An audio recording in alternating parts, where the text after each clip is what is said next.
In the vast darkness of space, where ancient grudges burn brighter than dying stars, one moment of human compassion would shatter the foundations of a thousand-year war. When Marine Sergeant Jake Morrison chose to save a dying alien child instead of completing his mission, he had no idea that this single act would make him the most wanted man in 2 galaxies, or that the child's mother would declare him family under laws older than human civilization. What happens when an enemy's gratitude becomes more dangerous than their hatred? What price does humanity pay when one soldier's conscience rewrites the rules of war? And in a universe where showing mercy is seen as the ultimate weakness, how far will one mother go to honor a debt that her entire species considers an abomination? This is the story of how a human's refusal to abandon hope in the darkest moment would transform him from a forgotten grunt into the catalyst for the most impossible alliance in galactic history.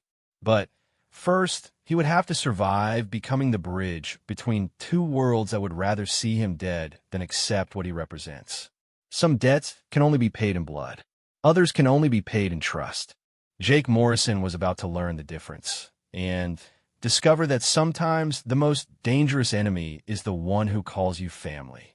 The emergency lights painted everything blood red as Marine Sergeant Jake Morrison crawled through the wreckage of the Zalani Research Station.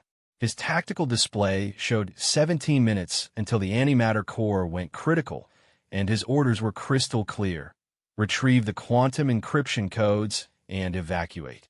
Simple, clean, absolutely no room for complications. That was before he heard the crying.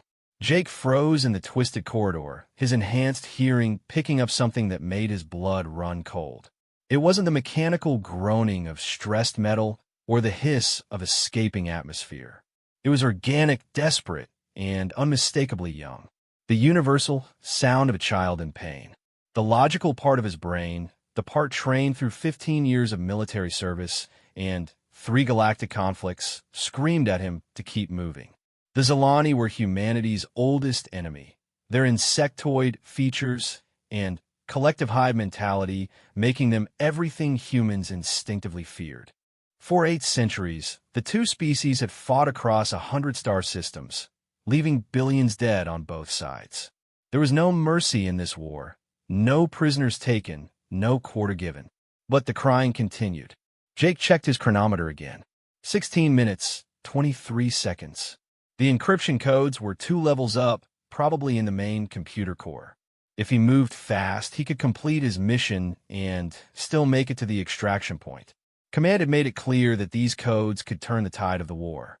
They contained the location of the Zalani homeworld, something humanity had been searching for since the conflict began. The crying grew weaker. Against every instinct, every order, every rational thought in his head, Jake Morrison made a choice that would echo across the galaxy. He turned toward the sound. The voice led him through a maze of collapsed bulkheads and sparking conduits, deeper into the station's residential section. Jake had never seen Zalani living quarters before. Intelligence reports described them as sterile, efficient spaces designed around the collective good. What he found instead surprised him with its warmth. Personal items scattered on tables, artwork covering the walls, even what looked like family photographs. These weren't the emotionless drones human propaganda had always portrayed. The crying came from behind a door marked with symbols Jake didn't recognize, but his translator implant rendered as nursery. His hands shook as he placed explosive charges around the frame. The door was sealed tight, probably by emergency protocols when the attack began. Whatever was inside had been trapped for hours. The charges detonated with a muffled thump, and Jake stepped through the smoke into a scene that would haunt him forever. The nursery was a ruin of overturned furniture and shattered toys, but in the far corner, huddled beneath a collapsed beam, was something that made Jake's breath catch. It was small, maybe 3 feet tall, with the familiar chitinous exoskeleton of an adult Zalani, but softer, still developing. A child. Its left arm was pinned beneath the beam, and dark fluid that might have been blood pooled around the injury. When it saw him, the young Zalani tried to scramble backward, its large compound eyes reflecting Jake's helmet lights in 1,000 fragments of terror. It made a sound, high-pitched and rapid, that his translator couldn't parse. But Jake didn't need a translation to understand fear. 15 minutes, 47 seconds. Jake could have walked away. Should have walked away. The mission was paramount. Thousands of human lives depended on those encryption codes.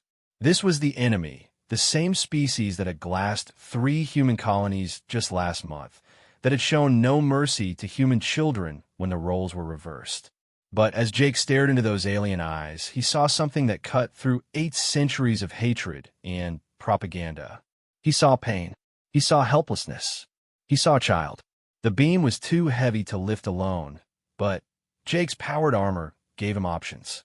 He activated the emergency hydraulics, feeling the servos in his exoskeleton strain as he slowly raised the twisted metal. The young Zalani watched him with what might have been amazement, its crying reduced to small whimpers. "Easy," Jake said softly, not caring that it couldn't understand his words. "I've got you." The Zalani child was lighter than Jake expected, its exoskeleton still soft enough to compress slightly under his grip. As he lifted it free, he could see the damage to its arm was severe, but not fatal. The translator finally caught something in its rapid chittering, rendering it as hurts and scared and, heartbreakingly, "Mama." 14 minutes, 12 seconds. Jake looked at the injured child in his arms and made another choice that would reshape his life. He activated his medical kit, applying trauma foam to the wound and injecting broad-spectrum painkillers that should work on most known physiologies. The young Zalani's chittering quieted as the drugs took effect, its grip on Jake's armor loosening from desperation to something approaching trust. As he worked, Jake's tactical computer chimed with an update. The main computer core was now inaccessible, blocked by structural damage from the human bombardment. But there was a secondary data node, just one level up, still active. The encryption codes would be there, but retrieving them would take precious minutes he didn't have if he wanted to save the child. The ethical calculus was simple and terrible. Save one enemy child and potentially condemn thousands of human soldiers to death when the war continued. Or complete the mission and let an innocent die. There was no middle ground, no clever solution that saved everyone. Jake Morrison had joined the Marines to protect the innocent. At 23, fresh out of training, he believed that meant protecting only humans. After 15 years of war, watching friends die on distant worlds, seeing what the Zalani were capable of, he convinced himself that the enemy didn't qualify for protection.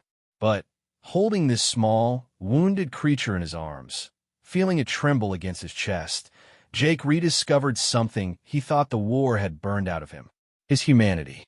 "Command, this is Morrison," he said into his comm, his voice steady despite the magnitude of what he was about to do. "I'm encountering heavy resistance at the computer core. We'll attempt secondary approach, but evacuation may be delayed." It was a lie. There was no resistance, no tactical complication, just a choice between duty and conscience, between the mission and the child. Jake sealed the Zalani youngster inside his emergency shelter pod, a small life support unit designed for human evacuees. The child's physiology was different, but the atmosphere was close enough to keep it alive until proper medical care could be arranged. As the pod systems activated, the young Zalani looked up at him through the transparent canopy, its compound eyes somehow managing to convey gratitude despite their alien nature. 11 minutes, 31 seconds.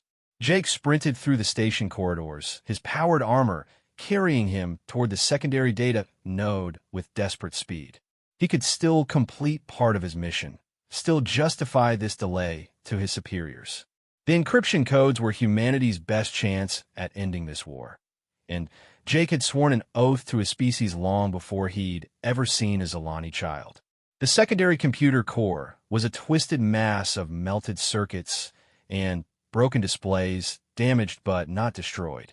Jake plugged his data unit directly into the main conduit, watching as terabytes of enemy intelligence flowed into the storage matrix. Fleet positions, supply routes, defensive installations, all the intelligence command needed to plan their next offensive. But no encryption codes. Those were locked in the main core, now buried under 50 tons of collapsed superstructure. Jake stared at the data transfer progress bar, watching it crawl toward completion while his chronometer counted down to 0 hour. 8 minutes, 15 seconds. 7 minutes, 49 seconds. 7 minutes, 12 seconds. The download completed with 6 minutes and 33 seconds to spare. Jake grabbed the shelter pod containing the Zalani child and ran for the extraction point, his armor's gyros struggling to compensate for the awkward load. Behind him, the station's superstructure groaned under the stress of multiple hull breaches and system failures. The antimatter containment field was definitely failing, and when it went, this entire section of space would become uninhabitable for the next 1,000 years. The extraction point was a docking bay near the station's outer ring, where a human stealth transport waited with engines hot and pilot anxious. As Jake burst through the bay doors, he could see Lieutenant Chen's face through the cockpit window, her expression shifting from relief to confusion as she spotted the shelter pod. "What the hell is that, Morrison?" Chen's voice crackled through the comm as Jake sealed the bay doors behind him. "Medical emergency," Jake replied, which was technically true. "We need to go. Now." The transport lifted off just as the station's emergency klaxons reached a crescendo of warning. Through the rear viewport, Jake watched the Zalani research facility disappear into the darkness, its lights flickering like a dying star. Somewhere in that doomed structure, he'd left behind the most important intelligence coup of the war in favor of saving a single enemy life. He should have felt regret, should have been calculating how many human lives his choice might cost. Instead, as he looked down at the sleeping Zalani child in its protective pod, Jake felt something he hadn't experienced in years of warfare. He felt proud.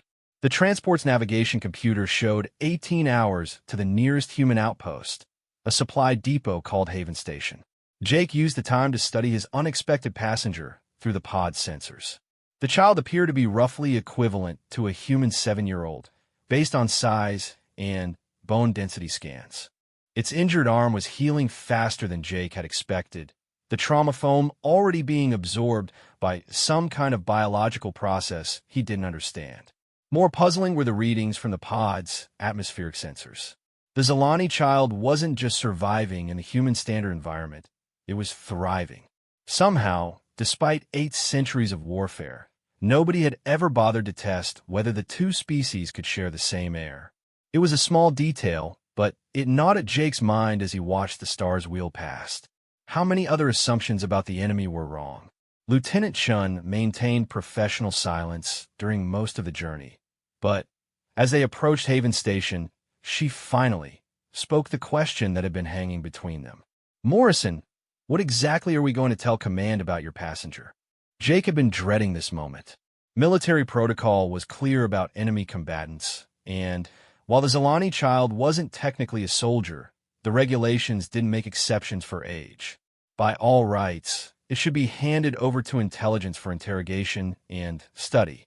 The fact that it was a minor would only make it more valuable to the scientists looking for psychological pressure points. "We tell them the truth," Jake said finally, "that I found a wounded civilian and provided medical aid in accordance with the Geneva Conventions." "The Geneva Conventions don't apply to non-human combatants," Chin pointed out. "And, technically, we're not even at war with the Zalani. This is still classified as a police action to suppress terrorist activities. Political semantics that fooled nobody, least of all the soldiers doing the fighting." But Chin was right about the legal implications. By saving the Zalani child, Jake had entered a gray area that military law hadn't adequately addressed. He was about to become a test case, whether he wanted to or not. Haven Station was a typical frontier outpost, all function and no aesthetics. As their transport docked, Jake could see the duty officer's expression through the observation window. Commander Sarah Vance had the weathered look of someone who'd spent too many years in space, fighting a war that seemed to have no end. She was also one of the few officers Jake respected enough to trust with the truth. The docking bay was empty except for essential personnel, standard procedure for incoming combat missions. Jake carried the shelter pod himself, ignoring the curious stares of the maintenance crew as he made his way to Commander Vance's office. Each step felt like he was walking toward a court-martial. Commander Vance looked up from her paperwork as Jake entered, her gray eyes immediately focusing on the pod in his arms. She studied it for a long moment before speaking. "Sergeant Morrison, I trust you have an interesting story to explain why you've brought an enemy alien onto my station." Jake straightened to attention, the shelter pod cradled carefully in his arms. "Yes, ma'am. I rescued a wounded Zalani civilian from the research station before it was destroyed. The individual is a minor, approximately 7 years old in human equivalent terms, and was trapped in the facility's nursery when our forces attacked." Vance's expression didn't change, but Jake caught a slight tightening around her eyes. "I see. And what exactly do you propose we do with this rescued civilian, Sergeant?" It was the question Jake had been asking himself for 18 hours. Military doctrine was clear, but military doctrine had been written by people who'd never looked into the compound eyes of a terrified alien child. "I believe we should provide medical treatment and attempt to return the individual to Zalani space through diplomatic channels, ma'am." "Diplomatic channels," Vance repeated slowly. "Sergeant, are you aware that we've been trying to establish diplomatic contact with the Zalani for 3 centuries? They respond to every overture with violence. Our xenobiologists believe they're fundamentally incapable of seeing other species as anything but threats to be eliminated." Jake felt the weight of the sleeping child in his arms, remembering how it had clung to him in those final moments on the station. "With respect, ma'am, our xenobiologists might be wrong." For a long moment, Commander Vance said nothing. Then, she reached for her desk communicator. "Dr. Patel to my office, immediately, and bring your xenobiology kit." As they waited, Vance studied the readouts from the shelter pod with professional interest. "Remarkable," she murmured. "Standard human atmosphere, human normal pressure. It's adapting to our environment better than most humans adapt to alien worlds." Dr. Patel arrived within minutes, a small woman with intense dark eyes and the kind of focused energy that made Jake think of a hunting bird. Her expression shifted from curiosity to amazement as she realized what she was looking at. "Commander, is this what I think it is?" Dr. Patel circled the shelter pod like it was made of antimatter, her scanner already active and recording. "A rescued Zalani civilian," Vance said carefully. "I want a full medical evaluation, but our primary concern is the individual's health and well-being." It was a careful distinction, and Jake caught the subtext immediately. This wasn't a prisoner to be studied. It was a patient to be treated. The legal and ethical implications of that classification would ripple through the chain of command for months, but for now, it gave Jake hope. Dr. Patel's examination revealed more surprises. The Zalani child, according to her scans, was remarkably similar to a human juvenile in most biological functions. Heart rate, brain activity patterns, even sleep cycles were all within expected parameters for a frightened but healthy 7-year-old. The injured arm was healing with unprecedented speed, but showed none of the rejection responses Dr. Patel had expected from Jake's human medical intervention. "This is extraordinary," Dr. Patel whispered as she worked. "The physiological compatibility is far greater than any of our models predicted. If I didn't know better, I'd say these species evolved from common stock, which was impossible given that humans and Zalani had evolved on worlds separated by 8,000 light years. But the evidence was right there in Dr. Patel's scans, challenging assumptions that had shaped military policy for centuries. The Zalani child woke up during the examination, its compound eyes tracking movement around the room with alert intelligence. When it saw Jake, it made the same chittering sound as before, but softer now, almost musical. The translation implant rendered it as friend and safe, and something that might have been a name. HFY, Dr. Patel said, reading from her scanner. "I think it's trying to tell us its name." HFY. Jake repeated the name silently, watching as the young Zalani's attention focused on him with what looked like recognition. In all his years of combat, he'd never known an enemy's name. They'd always been targets, objectives, problems to be solved with overwhelming firepower.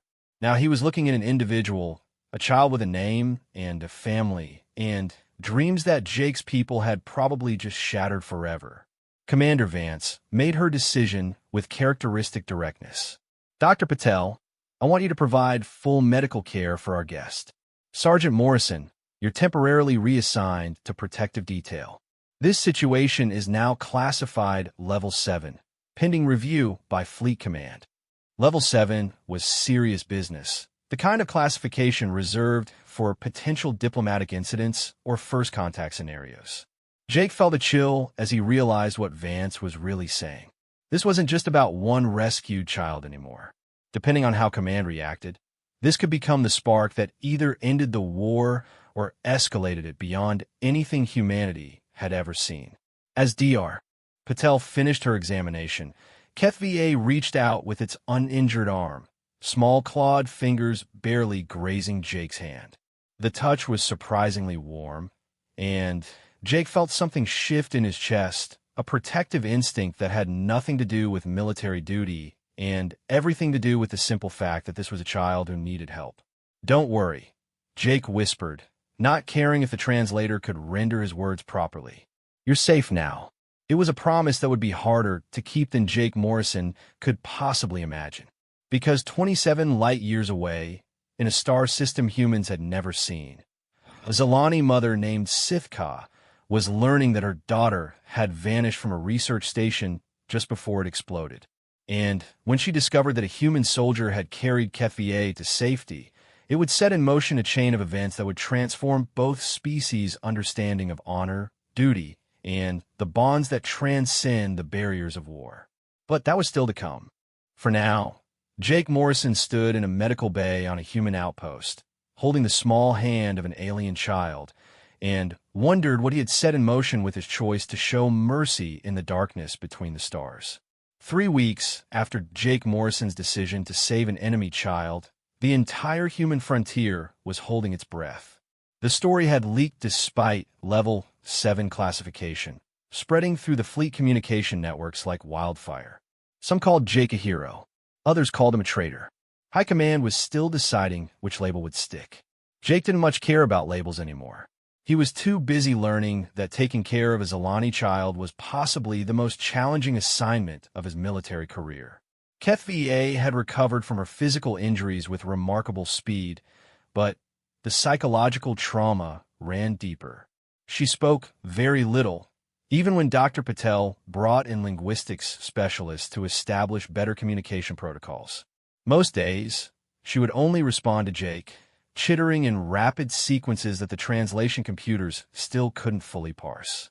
But her meaning was usually clear enough. She was frightened, confused, and desperately homesick. The medical bay had been converted into a temporary living space, with environmental controls adjusted to match Zalani preferences for higher humidity and slightly warmer temperatures. Jake spent most of his off-duty hours there, reading reports while HFY worked with art supplies Dr. Patel had improvised from lab materials. The young Zalani showed a remarkable talent for drawing, creating intricate geometric patterns that seemed to shift and flow across the page. "She's trying to map stellar positions," Dr. Patel explained one afternoon, studying HFY's latest creation. "These aren't random patterns. They're navigation charts, showing the relationship between star systems.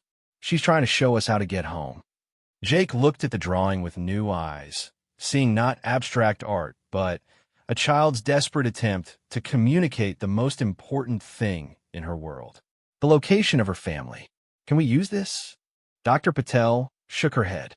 "The scale is all wrong for practical navigation, and we don't have reference points to match these patterns to our star charts." "But, Jake, the level of spatial reasoning this demonstrates is extraordinary. At 7 years old, she has a better understanding of three-dimensional stellar cartography than most human adults." It was another piece of evidence that humanity's assumptions about the Zalani were fundamentally flawed.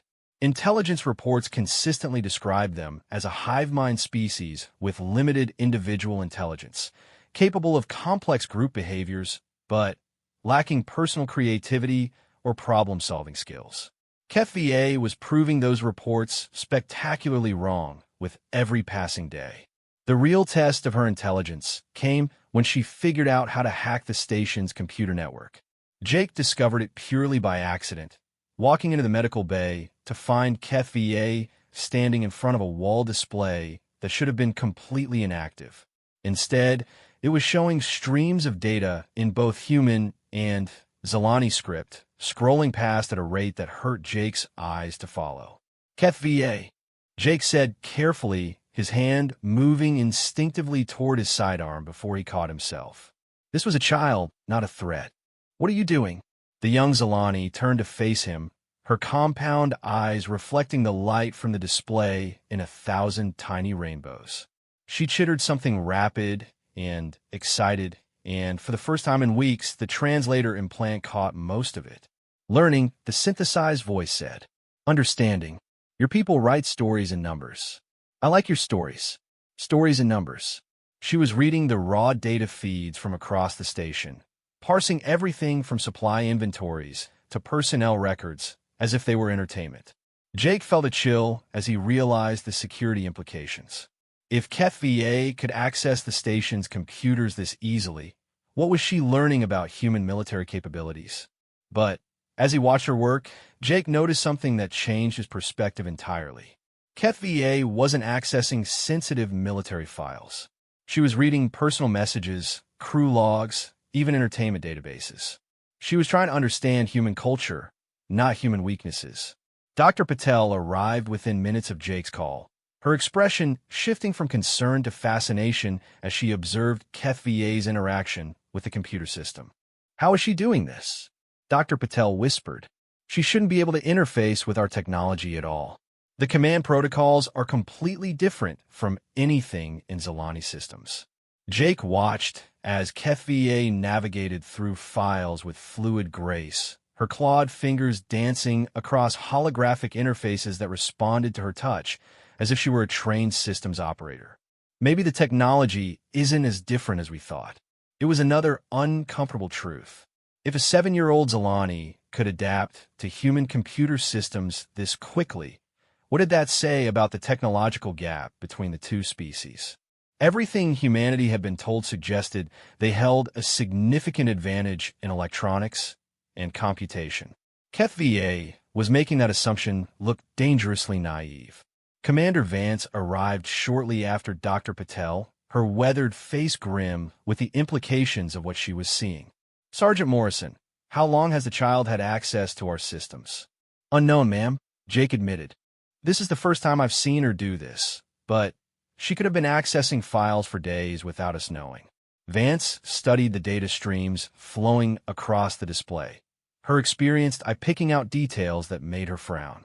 She's reading crew psychological profiles and personal correspondence. Why would she be interested in that kind of information? HFY turned at the sound of Vance's voice, her head tilting in a gesture that looked almost human. She chittered something long and complex, and the translator struggled to render it into coherent English. "Your people sing in their writing," the synthesized voice finally said. "Sadness songs about homes far away. Joy songs about friends and family. Love songs between mated pairs. I understand the songs, even when I don't understand the words." Jake felt something twist in his chest. HFY wasn't spying on them. She was trying to understand what made humans human, looking for the emotional connections and cultural patterns that her own people probably took for granted. She was homesick and frightened, reaching out for any kind of familiarity in a world that must seem completely alien to her. "She's lonely," Jake said quietly. "She's just trying to figure out how we work because she doesn't have her own people to talk to." Vance's expression softened slightly, but her voice remained firm. "Regardless of intent, this represents a significant security breach. I have to report this to Fleet Intelligence, and they're going to want to know exactly what she's accessed." The security review took 3 days, and involved specialists from across the sector. Jake spent most of that time with HFY, who seemed to sense the tension and withdrew further into herself. She stopped trying to access the computers, stopped drawing her star charts, even stopped chittering her musical responses to Jake's questions. By the third day, she was barely responding to anything except basic care. Dr. Patel was increasingly concerned about the psychological impact. "She's showing signs of severe depression," she told Jake during one of their daily briefings. "Heart rate is down, brain activity in the emotional centers has dropped 30%, and she stopped eating regularly. If this continues, we might lose her regardless of what Fleet Command decides." Jake looked through the observation window at HFY, who was curled up in the corner of her makeshift habitat, staring at nothing. The vibrant, curious child who had been learning human culture through their data networks was gone, replaced by a hollow shell who seemed to be fading before their eyes. The breakthrough came from an unexpected source. Lieutenant Chun, the pilot who had extracted them from the research station, appeared in the medical bay carrying a small bundle that chirped and clicked with mechanical precision. "I thought she might like this," Chin said, unwrapping what appeared to be a robotic pet of some kind. "It's a maintenance droid I've been modifying in my spare time. Added some behavioral subroutines to make it more interactive." The small robot looked like a cross between a cat and a spider with 6 articulated legs and a sensor cluster that functioned as eyes and ears. As soon as Chin activated it, the droid began exploring its environment with curious beeps and clicks that sounded remarkably like Zilani vocalizations. HFY's head snapped up at the sound, her compound eyes focusing on the small robot with the first genuine interest she'd shown in days.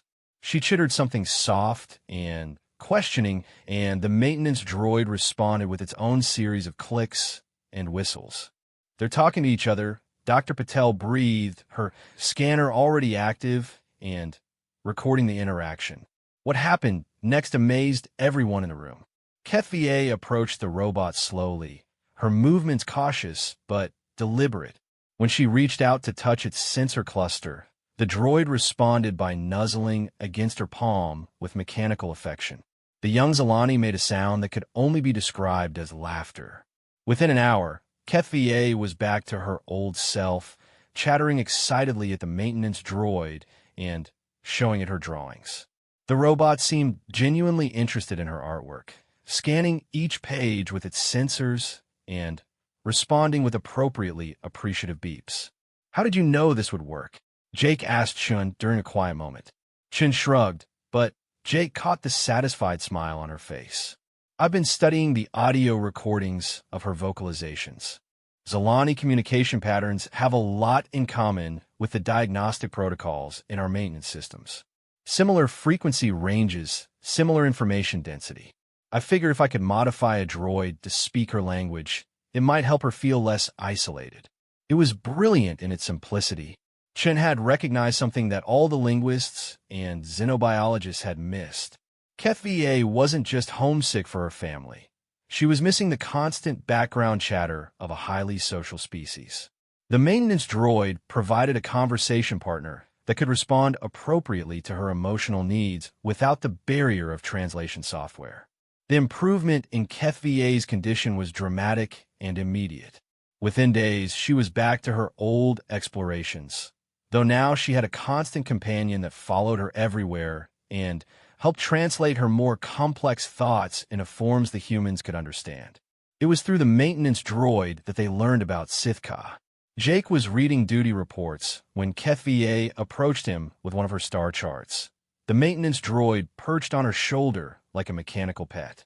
She pointed to a specific cluster of symbols and chittered something urgent and complex. "Mama," the droid translation protocols rendered.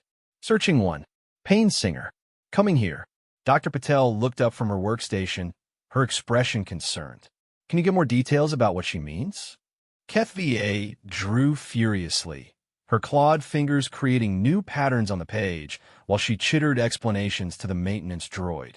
Slowly, a picture emerged that made everyone in the room deeply uncomfortable. Sithka wasn't just HFY's mother. She was what the Zilani called a deep hunter, roughly equivalent to a human special forces operative. And, according to HFY's increasingly frantic explanations, Sithka had abandoned her military duties to search for her missing daughter. She's gone rogue from her own people, Dr. Patel summarized after parsing the translated information. Left her unit, stolen a ship, and is currently heading into human space to find HFY. Jake felt a familiar chill. A rogue Zilani operative in human territory would be seen as either a reconnaissance mission or the prelude to a major attack. Either way, the response would be swift and lethal. Sithka would never survive long enough to reach Haven Station. How long until she arrives? Jake asked. HFY consulted her star charts and chittered a complex response. The maintenance droid processed for several seconds before providing a translation that made Jake's blood run cold. 3 days, maybe 4. And she's not coming alone. The emergency briefing was held in Commander Vance's office, with representatives from Fleet Intelligence attending via secure hologram. Jake stood at attention while HFY sat cross-legged on the floor, her maintenance droid companion translating as she tried to explain the situation to a roomful of military officers who had never expected to receive intelligence from a 7-year-old enemy. According to our source, Commander Vance said carefully, a Zilani deep hunter named Sithka is approaching our position with a small fleet of support vessels. Her stated purpose is to retrieve her offspring, but Fleet Intelligence believes this is cover for a reconnaissance mission. Admiral Torres, attending from the Sector Command ship, leaned forward in his holographic chair. Commander, I want to be absolutely clear about this. You're asking me to base tactical decisions on intelligence provided by an enemy child. Before Vance could respond, HFY chittered something sharp and indignant. The maintenance droid's translation was immediate and surprisingly forceful. Not enemy, the synthetic voice declared. Pack friend Jake Morrison saves small one from death place. Honor debt requires pack acceptance. Sithka comes to claim pack friend, not to make war songs. The silence in the room was profound. Jake felt every eye turn to him as the full implications of HFY's words sank in. He wasn't just HFY's rescuer anymore. According to Zilani law, he was family. Admiral Torres recovered first. Sergeant Morrison, do you understand what she's saying? Jake looked down at HFY, who gazed back at him with complete trust and affection. I think she's saying that her mother is coming to thank me, sir, and that she considers me part of her family now. Family, Admiral Torres repeated slowly. Sergeant, are you aware that Zilani family bonds are considered sacred under their legal system? That harming a family member is one of the few crimes that can unite their entire species in retribution. Jake felt the ground shifting beneath his feet. No, sir, I wasn't aware of that. Dr. Patel pulled up files on her workstation, her face pale as she read through xenoanthropology reports. Admiral, according to these cultural studies, Zilani family structures are more complex than we've ever realized. They can adopt non-Zilani individuals through ritual bonding ceremonies. And once someone is accepted as family, they're protected by laws that supersede even military authority. Are you telling me, Admiral Torres said carefully, that this Zilani operative isn't coming to conduct reconnaissance? She's coming to formally adopt a human marine into her family. HFY chittered enthusiastically, her compound eyes bright with excitement. The maintenance droid translated her response with what sounded almost like satisfaction. Sithka brings gift songs and honor tokens. We'll perform blood binding ceremony to make pack friend Jake Morrison in a true family. Then, all Zilani clans must treat him as protected one. No war songs against Jake Morrison ever again. Jake felt the room spinning around him. In the space of 3 weeks, he'd gone from an anonymous Marine to the center of a potential diplomatic revolution. If HFY was right, if her mother really was coming to formally adopt him into a Zilani family, it would be the first peaceful contact between the two species in 8 centuries. It would also make him the most valuable and vulnerable human in the galaxy. Admiral Torres made his decision with characteristic military efficiency. Commander Vance, I'm detaching the cruiser Wellington to your position immediately. If this Zalani operative is really coming for a peaceful ceremony, we need witnesses. If it's a trap, we need firepower. Either way, Sergeant Morrison has just become our most important strategic asset. As the briefing ended and the officers dispersed to their duties, Jake found himself alone with HFY and her mechanical companion. The young Zalani looked up at him with an expression that seemed almost apologetic. Sorry, she chittered, and the maintenance droid translated faithfully. Did not mean to make trouble for pack friend, but Sithka must come. Honor debt too large to ignore. Jake knelt down beside her, his hand resting gently on her small shoulder. It's okay, HFY. I understand. Your mama loves you, and she wants to thank the person who helped you. That's what families do. HFY's response was rapid and complex, but the maintenance droid's translation was simple and devastating in its sincerity. Sithka does not come just to thank pack friend Jake Morrison. She comes to give him the greatest gift in Zalani culture. She comes to give him a family that will never abandon him, never betray him, never stop protecting him, even if it means war between the stars. Jake Morrison had saved one alien child from a collapsing research station. In 3 days, that act of mercy was about to transform him into either the greatest hope for peace between two species or the spark that would ignite a conflict unlike anything the galaxy had ever seen. He was beginning to understand that sometimes showing compassion was the most dangerous thing a soldier could do. The Zalani ships appeared on Haven Station's sensors exactly when HFY had predicted they would. 4 sleek vessels that moved through space like predatory fish, their hulls black against the stars, and their energy signatures unlike anything in human tactical databases. The lead ship was larger than the others, its configuration suggesting a command vessel or perhaps something more ceremonial. Jake Morrison stood in the station's observation deck, watching the alien fleet approach with a mixture of fascination and terror. Beside him, HFY pressed against the reinforced viewport, her compound eyes tracking the movement of her mother's ship with barely contained excitement. The maintenance droid perched on her shoulder, its sensors recording everything for later analysis. Sithka's ship, HFY chittered, pointing to the lead vessel.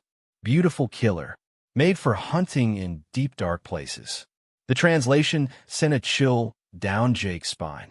Beautiful killer was an apt description for the vessel bearing down on them.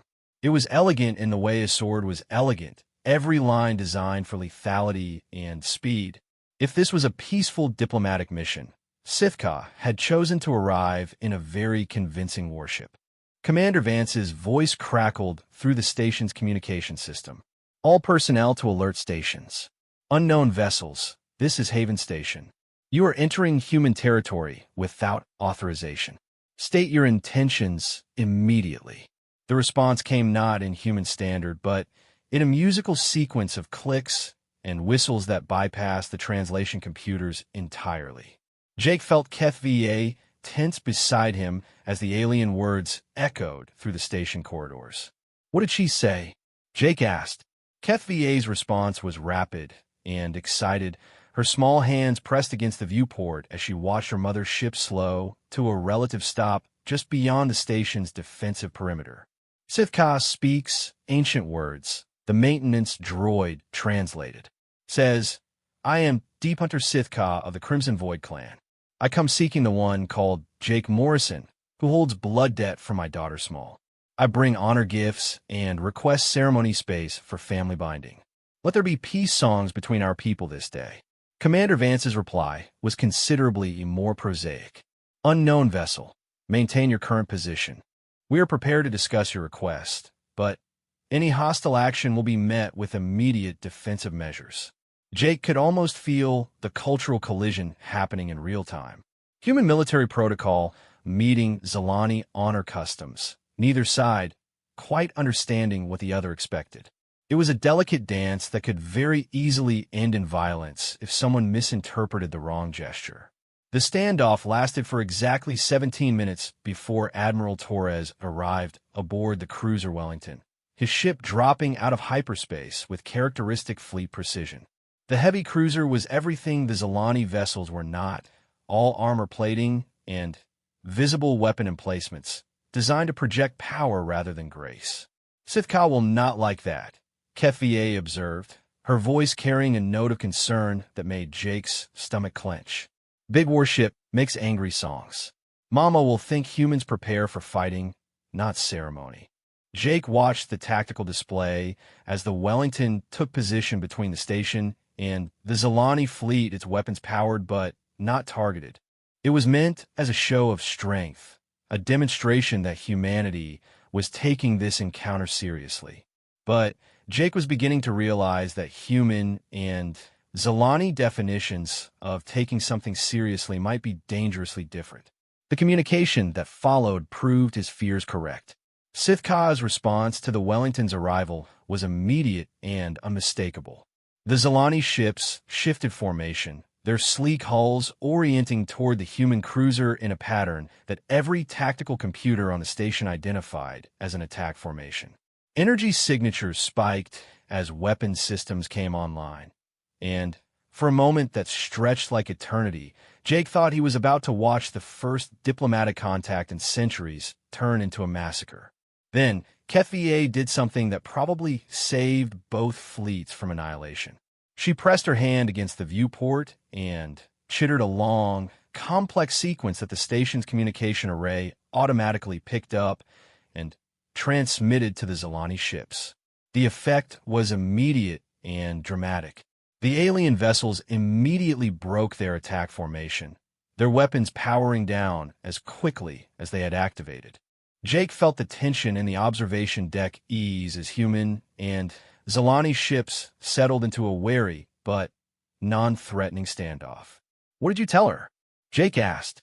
HFY looked up at him with an expression that somehow managed to convey both pride and exasperation despite her alien features. "Told Sithka that pack friend Jake Morrison is safe protected by human tribe.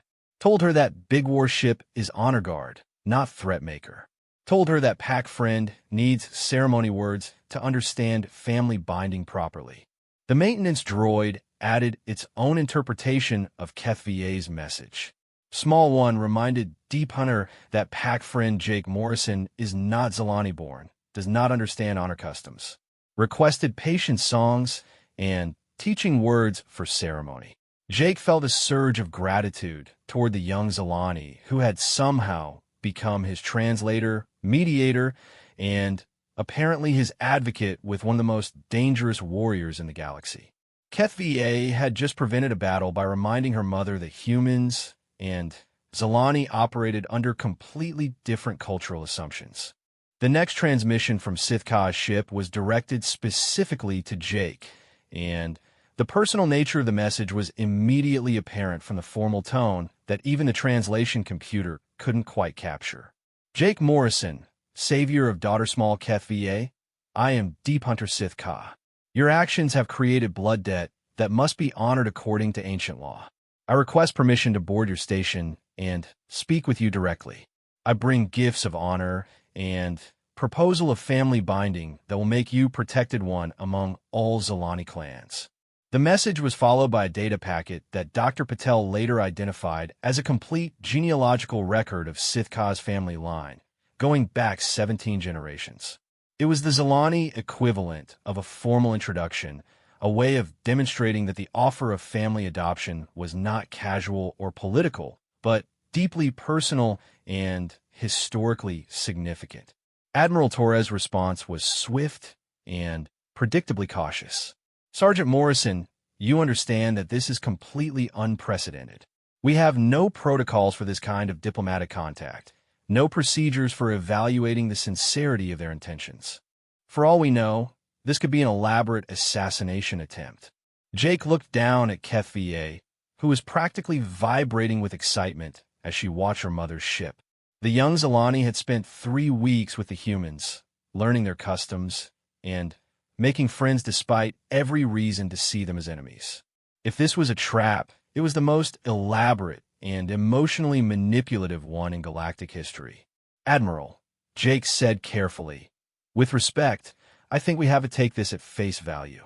If Sithka wanted to kill me, she could have done it from long range without risking a diplomatic incident. The fact that she's here, requesting permission to come aboard, suggests that her intentions are genuine. Dr. Patel supported Jake's assessment with her analysis of the Zilani genealogical data. Admiral, this family record is incredibly detailed and includes cultural markers that would be almost impossible to fake. If this is deception, it's based on centuries of authentic cultural knowledge. More likely, it's exactly what it appears to be, a formal offer of family adoption according to Zilani law. The decision ultimately came down to Admiral Torres, and Jake could see the weight of it in the older man's expression. This wasn't just about one Marine and one alien child anymore. Whatever happened in the next few hours would set the precedent for human-Zilani relations for generations to come. Very well, Admiral Torres said finally.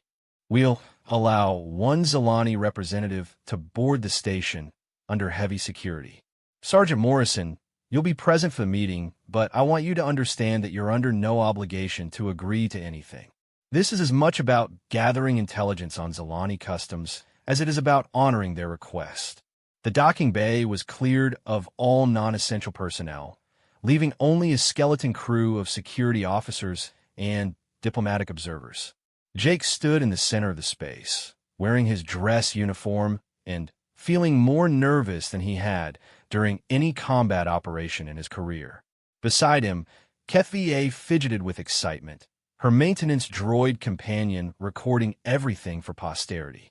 When the Zilani shuttle touched down, Jake got his first look at the species that had been humanity's enemy for 8 centuries. The craft that emerged from Sithka's ship was as elegant as the larger vessels, but smaller and clearly designed for ceremonial rather than military purposes. Its hull was decorated with intricate patterns that seemed to shift and flow in the station's lighting.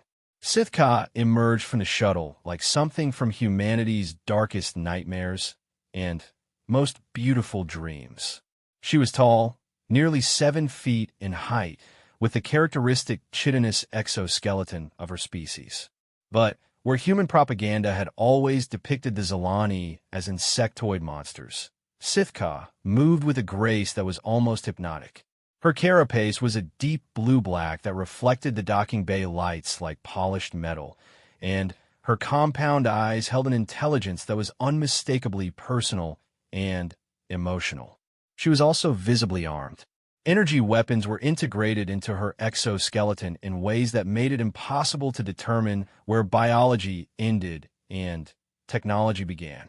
Jay counted at least 6 different weapon systems before giving up, and he suspected there were more that he couldn't detect. But what struck him most was the way she moved when she saw HFY.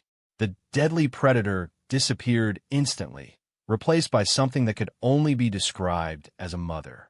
Sithka made a sound that bypassed all translation protocols, a musical trill that spoke directly to emotions that transcended species barriers. HFY launched herself across the docking bay with a joyful cry, her small form disappearing into her mother's embrace. For several minutes, mother and daughter chittered at each other in rapid sequences that the translation computers couldn't even attempt to parse. It was private family conversation, intimate and emotional and completely, utterly human in its essential nature. When they finally separated, Sithka's attention turned to Jake with an intensity that made him acutely aware of how many ways she could kill him before his security detail could react. But when she spoke, her words carried a formal dignity that transformed the docking bay into something approaching a throne room.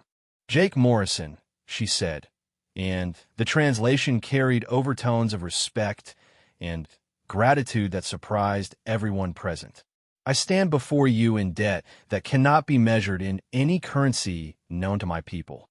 You risked your life to save my daughter Small when honor and duty demanded you leave her to die. This action has created blood debt that extends beyond my family to my clan, and from my clan to my entire people. The formal language was clearly important, And Jake responded with equal formality. Deep Hunter Sith Ka, I acted according to my conscience and my duty to protect the innocent. I require no payment or recognition for doing what any decent person would do. Sith Ka's compound eyes seemed to focus more intently on him, and Jake had the unsettling feeling that she was reading his emotional state as easily as humans read facial expressions. When she spoke again, her voice carried a note of something that might have been approval. Your words honor you, Jake Morrison, but they also reveal why blood debt must be paid. Among my people, few would risk everything for the offspring of strangers. Fewer still would risk everything for the offspring of enemies. That you see such actions as ordinary duty marks you as extraordinary individual, worthy of the highest honors my culture can bestow. What followed was a ceremony unlike anything in human experience. Sith Ka produced artifacts from her shuttle that Dr. Patel later identified as family treasures dating back centuries.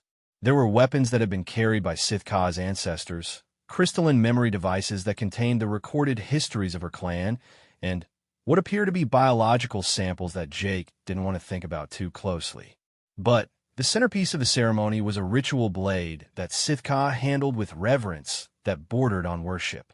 The weapon was clearly ancient, its metal bearing patterns that seemed to shift and flow in the light. When Sith Ka spoke about it, her voice carried tones that even the translation computer recognized as sacred. This is Soul Cutter, blade of my family line for 27 generations.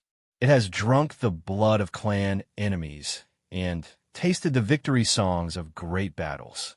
Today, it will bind you to my family in bonds that death itself cannot sever. Jake felt his mouth go dry.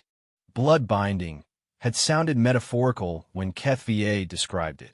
The reality was considerably more literal and intimidating. The ceremony itself was simpler than Jake had expected, but more profound than anything in human culture. Sith Ka used the ancient blade to make small cuts on her own palm, and on Jake's, mixing their blood while chanting words in a dialect so old that even the advanced translation computers couldn't parse them. But Jake didn't need a translation to understand the emotional weight of what was happening. He was being welcomed into a family. When it was over, Sith Ka sealed the wounds with some kind of biological agent that worked faster than any human medical technology. The physical pain was minimal, but the psychological impact was staggering. Jake could feel something fundamental had changed in his relationship, not just with Sith Ka and HFY, but with an entire species. It is done, Sith Ka announced, and her voice carried satisfaction and finality. Jake Morrison is now blood family to the Crimson Void clan. Any who harm him harm us. Any who threaten him threaten us. Any who would make war upon him must first make war upon all children of the Crimson Void. Admiral Torres stepped forward, his expression carefully neutral. Deep Hunter Sith Ka, while we appreciate the honor you've shown Sergeant Morrison, I need to understand the practical implications of this ceremony. What exactly does this mean for relations between our peoples? Sith Ka's response was immediate and unambiguous. It means that Jake Morrison is under the protection of Zalani law, regardless of any conflict between our species. It means that I am honor-bound to defend him against any threat, including threats from my own people. It means that if your governments choose to continue their war, they will do so knowing that harming one specific human will unite every Zalani clan in vengeance. The silence in the docking bay was profound as the implications sank in. Jake Morrison had just become the most protected and most vulnerable human in the galaxy. Protected because an entire alien species now considered him family. Vulnerable because that same protection made him an irresistible target for anyone who wanted to escalate the conflict between humans and Zalani. But there was more to Sith Ka's announcement, and what came next would change everything humanity thought it knew about their enemy. There is something else you must understand, Sith Ka continued, her attention now focused on Admiral Torres. The war between our peoples has been built upon lies and misunderstandings that have cost millions of lives on both sides. What you call the Zalani Empire is not a unified government, but a loose alliance of independent clans, many of whom have never encountered humans and know nothing of this conflict. Dr. Patel stepped forward, her scientific instincts overriding diplomatic protocol. Are you saying that the entities we've been fighting aren't representative of your entire species? I am saying, Sithka replied with what might have been amusement, that the Zalani your people have been fighting are primarily members of the Void Seeker clan, a group that most other Zalani consider dangerous fanatics. They have been conducting unauthorized raids against human settlements while claiming to act for all Zalani people. The revelation hit the assembled humans like a physical blow. 8 centuries of war, billions of deaths, entire star systems devastated, all because humanity had assumed they were fighting a unified alien empire when they were actually fighting what amounted to space pirates. Admiral Torres found his voice first. If that's true, why has no one tried to establish communication before now? Why has every attempt at diplomatic contact been met with violence? Sithka's compound eyes dimmed slightly, and when she spoke, her voice carried what could only be described as shame. Because the Void Seekers have been intercepting your communication attempts and responding with violence to maintain the illusion that all Zalani support their actions. And because my own people have been too proud to admit that a small clan of fanatics has been speaking for our entire species without authorization. Jake felt the ground shifting beneath his feet again, but this time it wasn't personal uncertainty. This was the foundation of human military policy cracking under the weight of new information. If Sithka was telling the truth, then the entire war was based on a fundamental misunderstanding that had spiraled out of control over 8 centuries. What are you proposing? Admiral Torres asked carefully. Sithka's response would echo through human space for years to come. I am proposing that my blood brother, Jake Morrison, serve as ambassador between our peoples. That he come with me to the Zalani home territories and speak to the clan leaders about ending this senseless conflict. That he help us undo the damage the Void Seekers have done to both our species. The proposal was audacious, dangerous, and completely insane. It was also probably the only chance for peace that humanity would ever have. Jake Morrison looked around the docking bay at the faces of his fellow humans, seeing hope and fear in equal measure. Then he looked at HFY, who was watching him with complete trust and faith in her compound eyes. Finally, he looked at Sithka, the alien warrior who had just claimed him as family and was asking him to risk everything for the sake of peace. The choice, when it came down to it, was no choice at all. Jake Morrison had saved one enemy child and discovered that enemies could become family.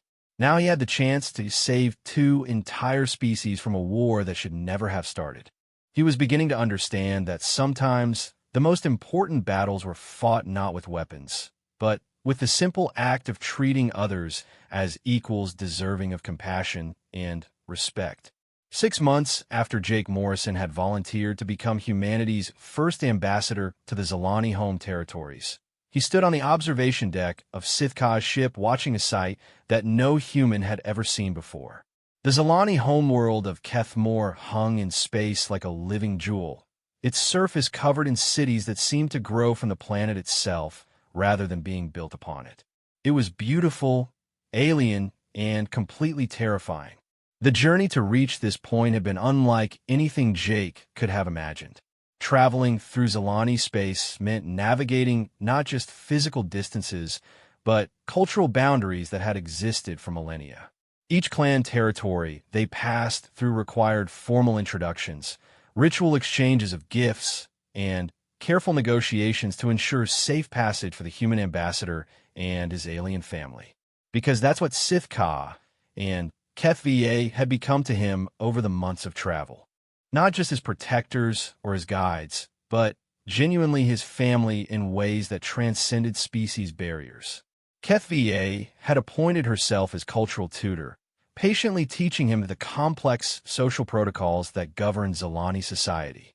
Sithka had become something like an older sister, protective and proud and occasionally exasperated with his human limitations.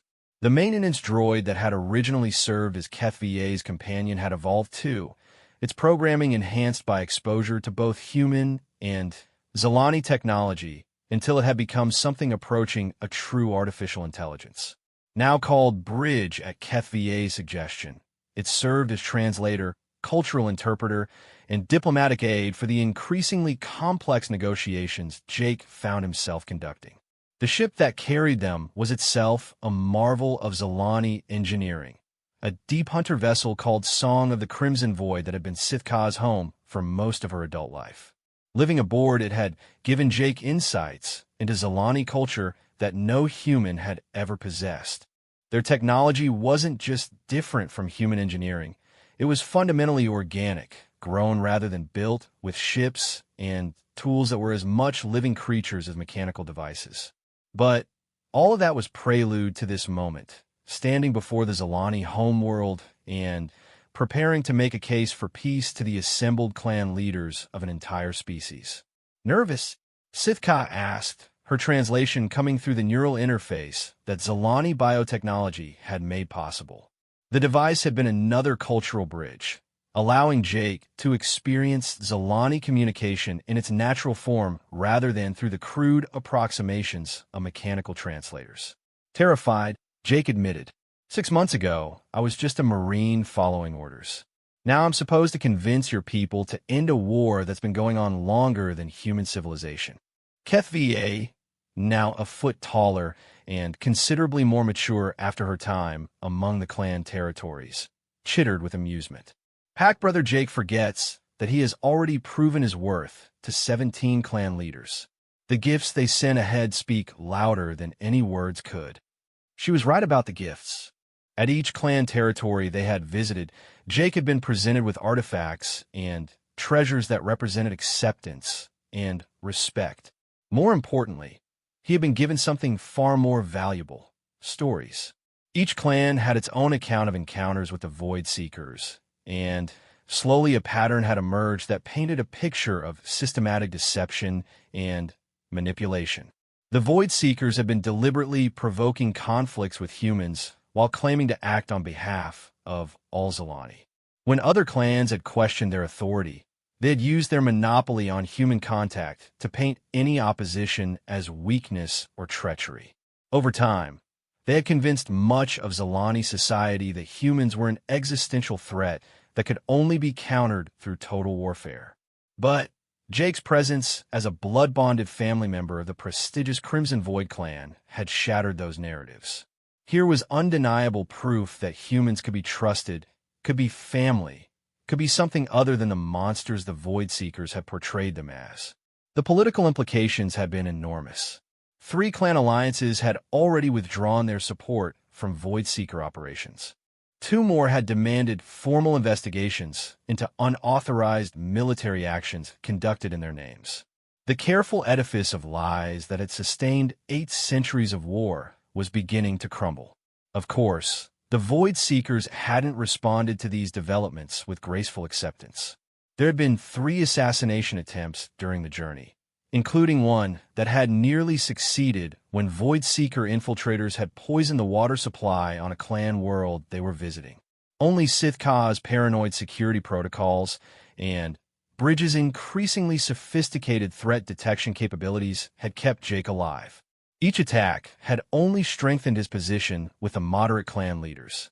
The Void Seekers were proving his point better than any diplomatic argument could. Their willingness to murder a protected family member to preserve their war demonstrated exactly the kind of fanaticism that the other clans were growing tired of supporting. Now, as they approached Kethmore for the great assembly that would determine the future of both species, Jake felt the weight of 8 centuries of history pressing down on him. The gathering would include representatives from every major Zilani clan, including the Void Seekers themselves. It would be his one chance to make the case for peace to the entire species at once. No pressure at all. The descent to Kethmore's surface was a journey through layers of history and culture that took Jake's breath away. The planet's cities weren't built in the human sense, but grown with structures that flowed organically from the landscape in patterns that spoke to architectural principles humans had never imagined. Traffic moved through the air in streams of individual flyers that somehow never collided despite having no visible traffic control systems. How do they coordinate all this movement? Jake asked as they descended through layers of aerial traffic. Biosynchronized navigation, Sithka explained through the neural link. Each flyer is connected to the planetary traffic organism through chemical signals. Individual pilots provide destination intent, but the organism optimizes routing to prevent conflicts. It was typical of Zilani technology, solving problems through biological integration rather than mechanical control. The entire planet operated as a kind of superorganism, with millions of individual components working in harmony without the need for centralized management. The landing platform assigned to them was in the center of the capital city, a vast circular space surrounded by towering spires that housed the various clan delegations. As they touched down, Jake could see representatives from dozens of clans watching their arrival with expressions he was learning to read despite their alien features. Curiosity was universal, apparently. So was apprehension. The first formal greeting came from the Assembly Moderators, a group of elderly Zilani who served as neutral arbitrators for interclan disputes. Their leader was ancient even by Zilani standards, her exoskeleton bearing the scars of countless battles and political negotiations. "Welcome, Jake Morrison of the human species, blood-bonded to the Crimson Void clan," she chittered in formal high dialect that Bridge translated with appropriate ceremony. "I am First Moderator Thek Val, and I speak for the Assembly in welcoming our first human guest to Kethmore. Your presence here represents either the beginning of a new age of peace between our peoples, or the final proof that such peace is impossible. We hope for the former, but are prepared for the latter." It was a greeting that perfectly captured the delicate balance Jake was trying to maintain. He responded with equal formality, using the diplomatic phrases HFY had drilled into him during the journey. "First Moderator Thek Val, I am honored beyond measure to stand before the assembled wisdom of the Zilani people. I come not as a conqueror or supplicant, but as family seeking to heal wounds that have festered for too long. My people have many failings, but among our virtues is the ability to admit when we have been wrong and the willingness to change course when a better path is revealed." The response from the assembled clan representatives was immediate and mixed. Some chittered approvingly, others maintained suspicious silence, and a few made sounds that Bridge translated as expressions of outright hostility. The political divisions that Jake had observed during his journey were clearly present even here at the heart of Zilani civilization. The formal presentation of gifts took most of the afternoon. Jake had brought carefully selected artifacts from human space, items that demonstrated both technological capability and cultural sophistication. A holographic display showing Earth's diverse biospheres. Musical compositions that translated well across species barriers. Mathematical proofs that revealed the elegance of human theoretical thinking. And, most importantly, personal messages from human families expressing hope for peace. But the gifts that had the most impact were the ones provided by his Zilani family. Sithka presented the Assembly with detailed intelligence about Void Seeker operations, including evidence of unauthorized attacks conducted without clan approval. HFY, now recognized as an adult by virtue of her role as cultural bridge between species, offered her own testimony about human compassion and the possibility of genuine friendship between former enemies. The Void Seeker response was swift and predictably hostile. Their representative, a warrior named Vexthal, challenged Jake's right to speak to the Assembly at all. "This human is a spy and saboteur," Vexthal declared, his words carrying overtones of disgust and rage that needed no translation. "He has infiltrated our society through deception and manipulation, turning honorable clans against their own species through false promises and alien corruption. The very fact that he lives and breathes among us is proof of the weakness that will lead to our destruction if we do not act to preserve our racial purity. The speech was met with chittering from various quarters, some supportive and some clearly opposed. Jake felt the political currents in the assembly shifting in real time, clan loyalties and ancient grudges playing out in response to Vexthal's words. When Jake was given his chance to respond, he chose his words carefully. The next few minutes would determine whether 8 centuries of war would continue or finally come to an end. Honored representatives, he began, Vexthal speaks of racial purity and species loyalty as if they were virtues to be preserved. But I have spent 6 months traveling among your people, and what I have seen is not a species unified by purity, but one divided by the very ideology Vexthal represents. Jake gestured toward the assembled clan delegations, each group wearing distinctive markings that identified their territories and allegiances. Look around this chamber. I see Crimson Void clan representatives sitting beside Deep Current clan delegates. I see Starwalker clan warriors sharing ceremonial space with Void Touch clan elders. Your species' greatest strength has always been its diversity, its ability to find different solutions to the same problems and share those solutions across clan boundaries. Vexthal chittered angrily, but Jake continued before the Void Seeker representative could interrupt. The Void Seekers would have you believe that contact with humans threatens this diversity. But what actually threatens your culture is the demand for ideological conformity, the insistence that there's only one acceptable way to be Zalani.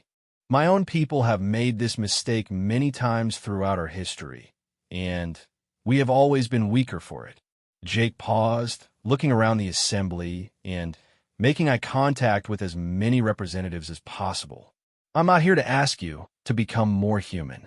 I'm here to ask you to become more yourselves, to reclaim the diversity and independence that the Void Seekers have been systematically destroying in the name of species unity. The response was immediate and overwhelming. Clan representatives began chittering among themselves in rapid exchanges that Bridge couldn't even attempt to translate. But Jake could read the body language, could see the political momentum shifting as his words resonated with long-held grievances against Void Seeker dominance. First moderator Thekval called for order, her ancient voice cutting through the chaos with practiced authority. When the assembly had quieted, she posed the question that everyone had been waiting for. Jake Morrison of the human species, she said formally, you have heard our discussions and observed our divisions. You have seen the evidence presented by all sides. What specific proposal do you make to resolve the conflict between our peoples? This was the moment Jake had been preparing for throughout the entire journey. Everything came down to the next few sentences, the proposal that would either end the war or ensure its continuation for generations to come. Honored moderator, distinguished clan representatives, Jake began, I propose the establishment of the Interspecies Mediation Council, a joint body consisting of representatives from both human and Zalani governments, with autonomous authority to investigate and resolve conflicts between our peoples. The proposal was more radical than it sounded. What Jake was suggesting was the creation of a governmental body that would have authority over both species in matters of interspecies conflict. It would represent a surrender of sovereignty that would be difficult for either side to accept. But Jake wasn't finished. This council would have 3 primary responsibilities. First, to investigate all past conflicts and determine which are the result of legitimate grievances and which are the result of misunderstanding or unauthorized actions. Second, to establish protocols for peaceful contact between our species, including trade, cultural exchange, and scientific cooperation. Third, to serve as a permanent forum for resolving disputes before they escalate to violence. He paused, then delivered the proposal's most controversial element. Membership in the council would be permanent and binding. No clan or government could withdraw from its authority once the initial agreement was signed. This would prevent any single faction from undermining the peace process when it became politically convenient. The silence that followed was profound. Jake had just proposed the creation of a supranational government that would have permanent authority over both species' military and foreign policy decisions. It was either the foundation for lasting peace or the most dangerous concentration of power in galactic history. Vexthal's response was immediate and predictable. This human speaks of mediation, but proposes subjugation. He would create a mongrel government that serves neither species while claiming authority over both. The very suggestion is an insult to 8 centuries of Zilani independence and self-determination. But this time, the Void Seeker representative found less support than he expected. Clan after clan rose to speak in favor of Jake's proposal, many citing specific grievances against Void Seeker policies that had dragged them.